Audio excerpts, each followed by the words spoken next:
Hello යාලුවනේ කොහොමද සාදරයෙන් පිළිගන්නවා අපේ වර්ල්ඩ් ගව් YouTube channel එකට. ඉතින් අද මේ වීඩියෝෙන් අපි බලන්න යන්නේ නොවැම්බර් 5 වෙනිදා ශ්‍රී ලංකාවට ඇත්තටම සුනාමියක් එනවද කියන එක ගැනයි.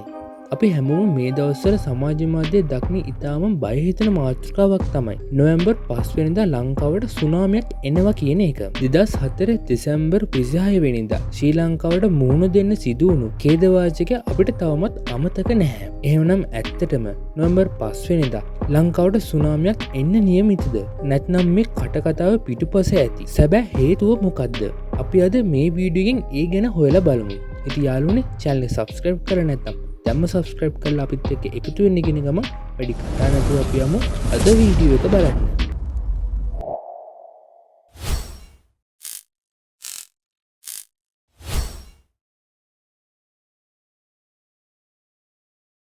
නොවැම්බර් 5 වෙනිදා ශ්‍රී ලංකාවට හෝ ලෝකයේ වෙනත් කිසිම ප්‍රදේශයකට සුනාමියක් පැමිණෙන බවට කිසිදු විද්‍යාත්මක අනාවැකයක් හෝ නිල අනතුරු ඇඟවීමක් සිදු කර නැහැ. එමනම් මේ නොවැම්බර් 5 වෙනිදා මේ තරම් කතාබහට ලක් වෙන්නේ ඇයි? ඉතින් එහෙම වෙන්න හේතුව තමයි නොවැම්බර් 5 වෙනි දින ලෝක සුනාමි දැනුවත් කිරීමේ දිනය ලෙස එක්සත් ජාතීන්ගේ සංවිධානය විසින් නම් කර තිබීමයි. මෙම දිනය ප්‍රකාශයට පත් කළේ 2015 වර්ෂයේ වන අතර එහි අරමුණ වුණේ සුනාමි පිළිබඳ අවධානම සහ පූර්ව සූදානම පිළිබඳව ගෝලීය වශයෙන් අවධානය යොමු කිරීමයි. මෙහි විශේෂත්වය වන්නේ මේ දිනේ යෝජනා කළේ ජපානය විසින්.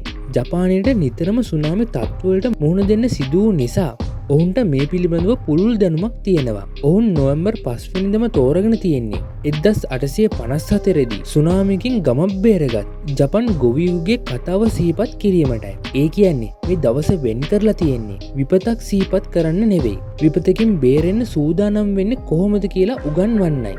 නොවැම්බර් 5 ගැන දැනුවත් වීම ශ්‍රී ලංකාවට අත්‍යවශ්‍ය වෙන්නේ ඇයි? ඒකට හේතුව තමයි අපේ රටේ මිනිස්සු සුනාමියක බිහිසුණු බව අත්දැකීමෙන්ම දන්නවා. 2004 වර්ෂයේ දෙසැම්බර් 26 වෙනිදා ඇති වූ සුනාමියෙන් ශ්‍රී ලංකාවේ පුද්ගලයන් 35000කට වඩා අධික පිරිසක් ජීවිතක්ෂයට පත් වුණා. මුළු වෙරළ තීරයේම දහස් ගණනක් ගෙවල්, පාසල් සහ ජීවන උපාය මාර්ග බොහෝ සෙයින් විනාශ වුණා.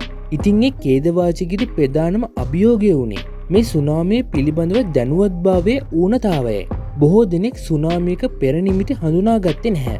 මුහුද හදිසියෙම ආපසු ගලා යාම දුටු විට ඒ කුතුහලයක් ලෙස සලකා පෙරළට ගියා පවා හිටියා. නමුත් මුහුදු ජලය හදිසියෙම ආපසට යනවා කියන්නේ විශාල රළ පහරක් එන්නට යනවා කියන ප්‍රබල අනුතුරු ඇඟවීමයි. 2004න් පසුව ශ්‍රී ලංකාව ඇතුළු ඉන්දියානු සාගරයේ රටවල් සුනාමි පූර්ව අනුතුරු ඇඟවීමේ පද්ධති සවි කරලා තිබෙනවා. ඒ වගේම අපේ රටේ ආපදා කළමනාකරණ මණ්ඩලය දැන් ක්‍රියාත්මක වෙනවා. මේ නිසා නොවැම්බර් 5 වෙනිදා වැනි දිනයක් අපිට ඉතාම වටිනවා. එදින අතීතයේ සිහිපත් කර දුක් වෙනවට වඩා අනාගතයේදී මේ වගේ අනතුරකදී අපි සූදානම් වෙන්නේ කොහොමද කියලා එදිනට අපි හොඳින් ඉගෙන ගන්න ඕනේ. වර්ල්ඩ් ගවේෂක අපි ඔබට කියන්නේ කලබල නොවී දැනුවත් වෙන්න කියන එකයි. සුනාමි අවදානමක් ඇති වෙරළබඩ ප්‍රදේශයක ඔබ ජීවත් වෙනවා නම් ඔබ දැනගත යුතුම කරුණු කිහිපයක් තියෙනවා.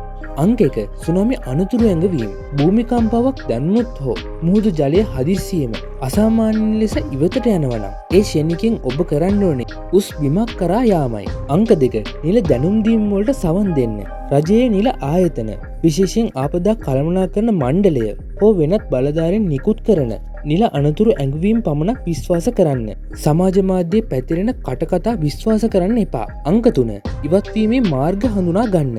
ඔබගේ ප්‍රදේශයේ ඇති සුනාමි ඉවත්වීමේ මාර්ග මොනවද කියලා කල්තියම ඔබ දැනුවත් වන්න. ඉස්සෙල්ලාමන රළපාර ගිය පමණින් ආපහු එන්න එපා. සමහරට ඊට පස්සේ එන රළපාර තවත් විශාල ඊට වඩා දරුණු එකක් වෙන්න පුළුවන්. ඉතින් නොවැම්බර් 5 වෙනිදා ගැන පැතිරී යන කතා විශ්වාස කරන්න කලින් මේ සත්‍ය අවබෝධ කරගන්න. නොවැම්බර් 5 වෙනිදා කියන්නේ වීතියටපත් වෙන්න ඕන දිනයක් නෙවෙයි. ඒක අපේ ජීවිත ආරක්ෂා කරගන්න අපිව සූදානම් කරන දිනයක්. මෙවැනි වැදගත් සහ ලෝකේ වටා ඇති තොරතුරු දැනගන්න ඔයා තාමත් වර්ල්ඩ් ගවේෂය subscribe කරලා නැත්නම් දැන්ම subscribe කරලා අපිත් එක්ක එකතු වෙන්න කියන ගමන් මේ වීඩියෝ එක like එකකුත් දාලා තවත් කෙනෙක් පේන්න මේ වීඩියෝ එක share කරන්නත් අමතක කරන්න එපා. එහෙනම් යාළුවනේ මේ පිළිබඳව ඔයාලා හිතන්නේ මොනවද කියලා පහලින් කමෙන්ට් කරන්න කියලා මතක් කරන ගමන් වර්ල්ඩ් ගවේෂක මම අදට ගිහින් එන්නම්. ඔබට සුබ දවසක්.